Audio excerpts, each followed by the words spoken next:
Ipikit mo ang iyong mga mata ng sandali. Huminga ka ng malalim. Kapag iniisip natin ang kalawakan, ang unang pumapasok sa ating isipan ay isang napakagandang larawan. Mga nagniningning na bituin, makukulay na ulap ng gas, mga sikat ng araw na tumatagos sa dilim. Ngunit paano kung sabihin ko sa iyo na ang lahat ng ito ay isang magandang ilusyon lamang? Ang totoong kalawakan ay hindi isang kumikinang na entablado. Ito ay isang malupit, malamig, at ganap na walang hanggang kadiliman. Isang kadiliman na napakalalim, na ang ating isip ay nahihirapang unawain ito. Ngayon, maglalakbay tayo palayo sa ginhawa ng ating maliwanag na mundo. Papasukin natin ang tunay na anino ng universo. Huwag kang matakot. Ang kadilimang ito, kahit gaano kalupit, ay may dalang kakaibang kapayapaan. Handa ka na bang sumabak sa walang hanggan? Upang maunawaan ang tunay na dilim, kailangan muna nating maintindihan ang liwanag. Dito sa ating planeta, ang langit ay maliwanag at bughaw tuwing umaga. Ito ay dahil ang liwanag ng ating araw ay tumatama sa mga molekula ng hangin sa ating atmosfera. Nagkakalat ang liwanag, puno ng buhay. Ngunit sa sandaling lumabas ka sa atmosfera ng Earth, nagbabago ang lahat. Ang kalawakan ay isang vacuum. Walang hangin, walang molekula na magpapakalat ng liwanag. Kahit na ang araw ay nagliliyab sa iyong harapan, ang espasyo sa paligid nito ay mananatiling kasing itim ng karbon. Ito ang unang batas ng kalawakan. Ang liwanag ay hindi umiiral hanggat wala itong tinatamaan. Sa labas ng ating munting mundo, ang kadiliman ang tunay na hari. Ito ang orihinal na estado ng lahat ng bagay. At sa loob ng bilyon-bilyong taon, ang kadilimang ito ang nagkubli sa mga pinakamalalaking sikreto ng kosmos. Ang ilusyon ng makulay na kalawakan. Madalas nating isipin na ang universo ay nagliliwanag dahil sa mga sikat na larawan na nakikita natin mula sa mga teleskopyo. Ito ay isang karaniwang maling akala. Sa katunayan, ang mga larawang ito ay pinalala ng mga siyentipiko gamit ang mga pekeng kulay upang makita ang mga gas na hindi nakikita ng ating mata. Isipin mo na ikaw ay nakasuot ng salamin na nagpapakita ng init sa isang madilim na gubat. Ganyan kung paano natin tinitingnan ang kosmos. Kung ikaw ay lulutang doon, ang makikita mo lamang ay isang walang katapusang itim na kumot. Ang kawalan ng hangin at liwanag. Bakit na ba ganito kadilim? Sa lupa, nakikita natin ang sinag ng araw na tumatago sa alikabok sa loob ng ating kwarto. Sa kalawakan, walang ganong alikabok na sasalo sa liwanag. Kahit na bumalikwas ka sa pagitan ng araw at ng Earth, ang tanging makikita mo ay ang mismong araw at ang ganap na itim sa paligid nito. Isipin mo na meron kang flashlight sa isang napakalaki at walang hanggang kuweba, ngunit wala itong pader na tatamaan.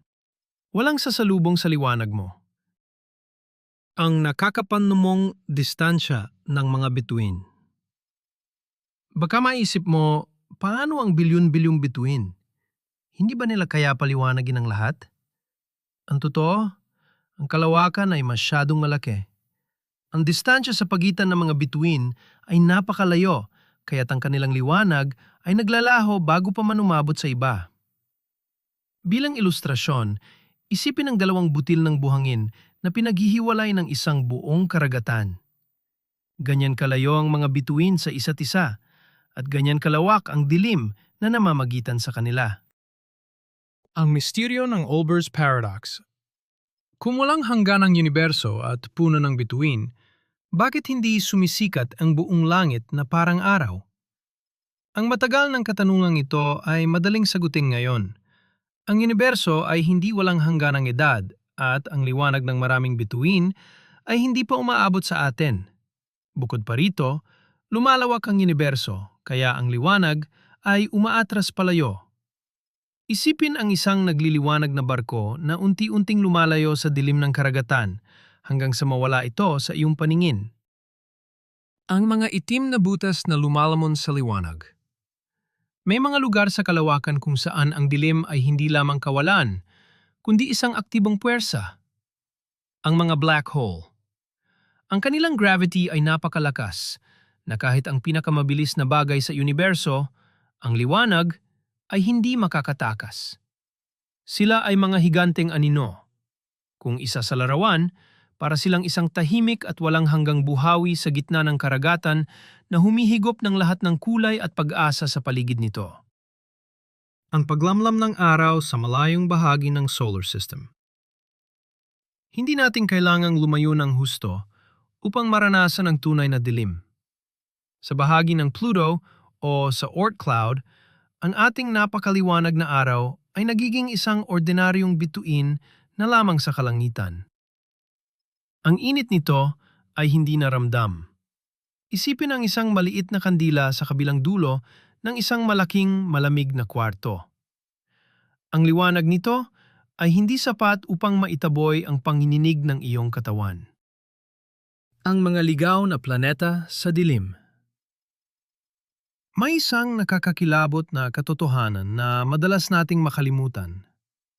Hindi lahat ng planeta ay may araw na nagbibigay ng liwanag. Mayroong mga rogue planets o mga ligaw na planeta na naalis sa kanilang star system at nayo'y palutang-lutang sa walang hanggang kadiliman ng universo. Isipin ang isang malamig, yelong bola na naglalayag ng tahimik sa ganap na kawalan. Walang umaga at walang gabi, kundi isang patuloy at walang katapusang anino. Ang nakakakabinging Boötes Void. Paano naman ang mga lugar kung saan literal na walang kahit ano? Ipinapakilala ko sa inyo ang Boötes Void, isang bahagi ng kalawakan na naglalaman ng napakakunting kalawakan at bituin. Ito ay may sukat na milyon-milyong light years. Kung ang ating mundo ay nasa gitna nito, hindi natin malalaman na may ibang galaksya hanggang sa pag-imbento ng mga pinakamalakas na teleskopyo noong 1960s. Isipin ang iyong sarili na nakakulong sa isang silid na walang pader at walang katapusang itim na pintura. Ang alikabok na humaharang sa mga tala. Minsan, ang kadiliman ay nagmumula sa mismong universo na nagtatago ng liwanag. Ang interstellar dust at mga dark nebula ay siksik na ulap ng alikabok na hindi naglalabas ng sarili nilang liwanag. Bagkus ay sinisipsip ang liwanag ng mga bituin sa likuran nila. Para itong isang napakakapal na usok mula sa apoy na pumuputol sa iyong paningin. Imbes na kumikinang na langit, ang nakikita mo ay isang itim na butas na tila isang banta sa kalawakan. Ang pagkapagod ng liwanag sa kanyang paglalakbay. Ang bilis ng liwanag ay may hangganan. Dahil napakalaki ng universo, ang liwanag mula sa malalayang lugar ay naglalakbay ng bilyon-bilyong taon bago makarating sa atin. Sa maraming bahagi ng kalawakan, ang liwanag mula sa mga bituin ay nasa daan pa rin, nag-iiwan sa mga lugar na yon sa kumpletong kadiliman. Isipin ang paghihintay ng liham mula sa napakalayong kaibigan. Hanggat hindi ito dumarating, ang nararamdaman mo lamang ay katahimikan at pananabik. Ang paglawak ng universo at pagunat ng liwanag. Habang lumalaki ang universo, ang liwanag ay literal na nababanat. Ang proseso nito ay nagbabago sa anyo ng liwanag at nagiging redshifted. Ang nakikita sanang liwanag ay nagiging infrared na hindi nakikita ng mata ng tao. Kaya't kahit puno ng enerhiya ang kalawakan, ito ay nananatiling madilim para sa atin. Ito ang maling akala. Akala natin madilim kasi walang enerhiya. Ang totoo, puno ng enerhiya ang kalawakan, hindi lang nakadisenyo ang mata natin para makita ito. Ang paningin ng tao at ang kanyang limitasyon. Ang kalawakan ay lalong nagiging madilim dahil sa ating sariling biyolohiya. Ang mata ng tao ay makakakita lamang ng isang napakaliit na bahagi ng electromagnetic spectrum. Kung makakakita lamang tayo ng radio waves o X-rays, ang kalangitan ay magiging isang sumasabog na paligsahan ng liwanag at kulay. Isipin ang isang radio na nakatune sa maling frequency. Puro static at katahimikan lang ang maririnig, kahit na punong-puno ng musika ang paligid. Ang nakamamatay na kalamigan na kasama ng dilim. Ang dilim ay hindi lamang makikita, ito rin ay nararamdaman. Sa mga lugar kung saan walang direktang liwanag ng bituin, ang temperatura ay bumabagsak ng halos absolute zero, -270 degrees Celsius. Ito ang yelo ng universo na nagpapahinto sa oras mismo. Isipin ang pakiramdam ng pagbabad ng iyong kamay sa yelo at palawakin ang sakit na yon sa bawat atom ng iyong katawan. Ang invisible na puwersa ng dark matter. Ang isa sa mga pinakamalaking misteryo ng ating panahon ay ang materyang nag-uugnay sa mga galaksya. Hindi ito umiilaw, hindi nakakasalamuhan ng liwanag, ngunit alam nating andyan ito dahil sa bigat nito. Ito ang dark matter. Ang madilim na balangkas ng universo. Isipin ang mga sinulid ng gagamba sa isang madilim na silid. Hindi mo sila makita, ngunit nararamdaman mo ang kanilang hawak kapag dumaan ka. Ang misteryosong dark energy na nagpapalayo sa lahat. Higit na nakakatakot kasi sa dark matter ay ang dark energy.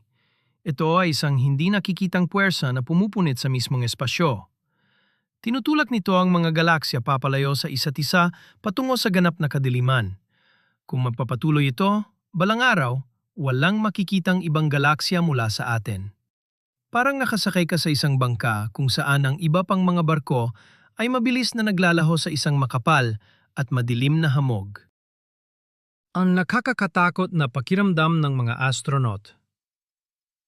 Alam ba ninyo kung ano ang pakiramdam ng unang pagkakataon na tumingin sa labas ng sasakyang pangkalawakan? Inilalarawan ito ng mga astronaut bilang isang kadiliman na parang velvet na kayakang lunukin ng buo. Hindi ito tulad ng gabi sa Earth. Wala itong ilalim. Bilang ilustrasyon, isipin na nakatayo ka sa gilid ng isang talampas sa hating gabi na walang buwan. Ang bawat hakbang paharap ay isang paghulog sa kawalan. Ang katahimikan na kasabwat ng kadiliman. Ang tunay na nakakapangilabot ay ang partner ng kadilimang ito, ang ganap na katahimikan. Sa mga pelikula, nakakarinig tayo ng mga pagsabog at makina sa kalawakan. Iyon ay isang kasinungalingan.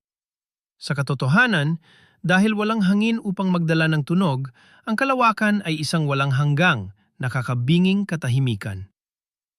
Isipin ang pagiging nasa loob ng isang soundproof na silid, kung saan ang tanging naririnig mo ay ang tibok ng sarili mong puso na napapalibutan ng itim.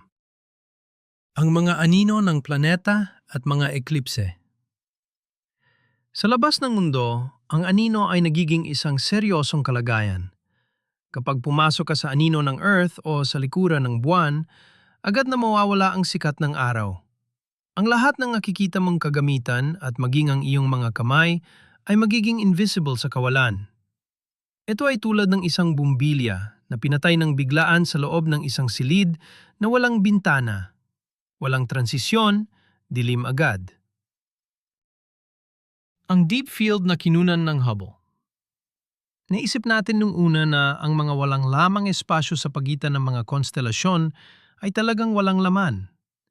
Ngunit nang tutukan ng Hubble Space Telescope ang isang napakadilim at maliit na bahagi ng langit sa loob ng ilang araw, libu-libong galaksyang lumitaw. Ipinapakita nito na ang kadiliman sa ating paningin ay simpleng kurtina lamang na nagtatago ng walang hanggang kalaliman ng kasaysayan ng kosmos. Ang kamatayan ng mga bituin at ang kinabukasan ng liwanag.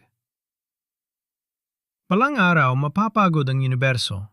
Mauubos ang gasolina ng lahat ng mga bituin at sasabog o dahan-dahang mamatay na parang apoy na nawawalan ng kahoy. Sa panahong ito, tatawagin itong degenerate era. Isipin ang huling nagbabagang uling sa isang patay na apoy sa gabi.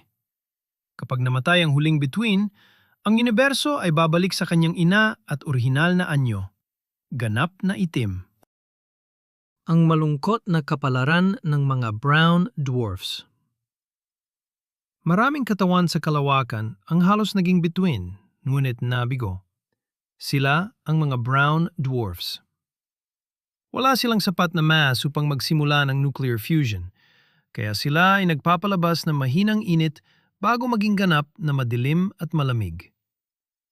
Isipin ng isang tao na puno ng pangarap, ngunit hindi nabigyan ng pagkakataon, na naglalakad mag-isa at malungkot sa anino ng mga matatagumpay na nagniningning na tala.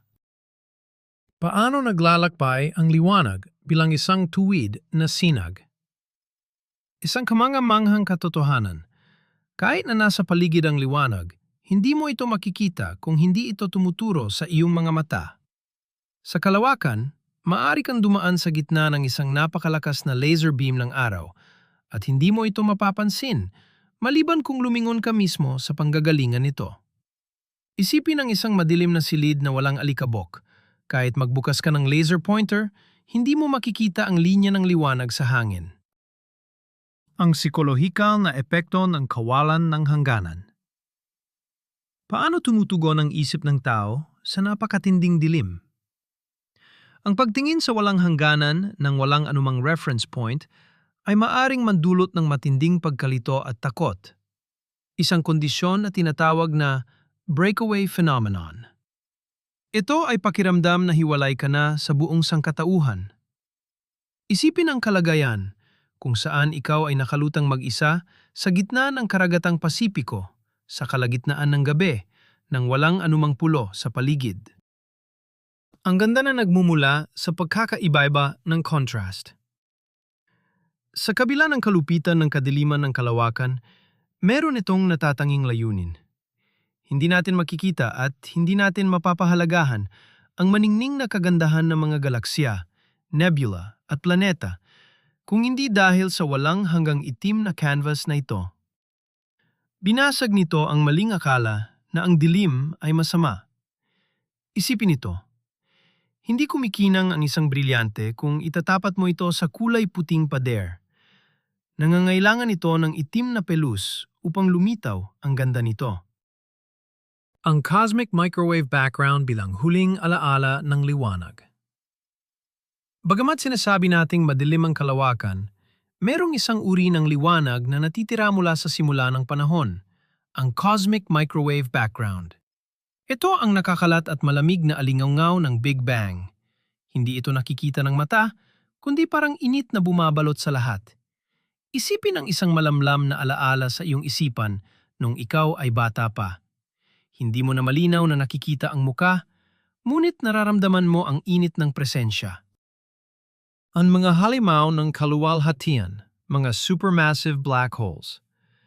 Sa pinakagitna ng halos bawat galaksya, kabilang ang ating Milky Way, nagtatago ang isang malaking halimaw na nagpapanatili ng dilim, ang supermassive black holes.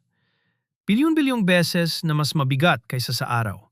Sila ang nagmamanipula sa pag-ikot ng mga galaksya na tila isang tagakumpas sa orkestra. Isipin na ang mismong puso ng lahat ng umiilaw at maganda ay ginagabayan at pinapaganan ng isang nakatagong, ganap na walang hanggang dilim. Ang posibilidad ng iba pang buhay na nagkukubli sa dilim. Dahil ang kalawakan ay higit na madilim at tahimik, ang paghahanap sa ibang sibilisasyon ay nagiging napakahirap. Tulad natin, malamang na sila rin ay nakikinig at nagmamasid mula sa kanilang sariling maliliit at maliwanag na mga isla. Isipin ang mga parola sa iba't ibang baybayin sa gitna ng unos at dilim ng gabi. Mahirap makita ang isa't isa dahil napakalayo at napakalawak ng umuugong at madilim na karagatan. Ang hinaharap ng ating galaksya sa unti-unting paglalaho. Ang Milky Way ay kasalukuyang masigla, ngunit ang huling kabanata nito ay isinulat na. Bilyon-bilyong taon mula ngayon, unti-unti nang mauubos ang mga materyales upang bumuo ng bagong mga bituin. Ang kalangitan sa gabi ay unti-unting didilim, habang ang mga huling bituin ay pumuputok at nawawala. Isipin ang pantatapos ng isang magandang kwitis sa himpapawid. Matapos ang pasiklab at kulay, walang natitira kundi ang usok na naglalaho at ang tahimik na himpapawid. Ang pakiramdam ng kosmikong panggungulila sa kalawakan. Kung uunawain nating mabuti ang tinde ng kadilimang ito, maintindihan natin kung gaano kalungkot ang ating kalagayan sa universo. Tayo ay isang maliit at manipis na patak ng asul sa isang walang hanggang disyerto ng gabi. Ang kaisipang ito ay tila isang malupit na sumpa. Isipin ang pagiging isang huling buhay na langgam sa gitna ng isang aspalto matapos ang isang malakas na ulan. Nararamdaman mo ba ang takot at kapayapaan sa pagiging maliit? Pagtanggap sa kadiliman bilang simbolo ng kapayapaan. Sa huli, hindi natin kailangang katakutan ng kadiliman. Sa kalupitan nito, iniaalok din ito ang pinakamalalim na kapayapaan na matatagpuan sa universo. Walang tunog, walang pag-aalala, walang presyon. Lahat ng problema, ingay ng lungsod at stress sa buhay ay natutunaw at nawawala ng halaga sa harap ng walang katapusang itim na espasyo. Isipin na ikaw ay nahihimbing, yakap ng isang kumot na mga alon, at alam mo na sa sandaling ito, ang lahat ng bagay ay eksakto kung saan sila dapat naroroon. Ngayon, buksan mo ng marahan ang iyong mga mata. Napakalayo na ng inabot natin. Nakita at naramdaman natin kung gaano kalupit, nakakatakot, ngunit may dalang kakaibang kapayapaan ang tunay na dilim ng kalawakan. Mula sa ilusyon ng liwanag hanggang sa malamig na katotohanan ng walang hanggang kawalan. Marahil ang kadilimang ito ang nagpapahalaga sa atin kung gaano kayaman ang buhay at liwanag dito sa maliit nating mundong asul. Maraming salamat sa iyong pagsama sa nakakabighaning paglalakbay na ito hanggang sa dulo ng paningin ng tao. Bago ka bumalik sa iyong nakasanayang buhay, nais kong itanong, natatakot ka ba sa nakakabiging kadilimang ito ng kalawakan? O nakakaramdam ka ng kapanatagan sa kalawakan nito? I-comment ang iyong nararamdaman sa ibaba. At huwag kalimutan, sa tuwing titingala ka sa gabi, bigyang pansin hindi lamang ang mga tala, kundi pati na rin ang malalim na dilim na yumayakap sa kanila.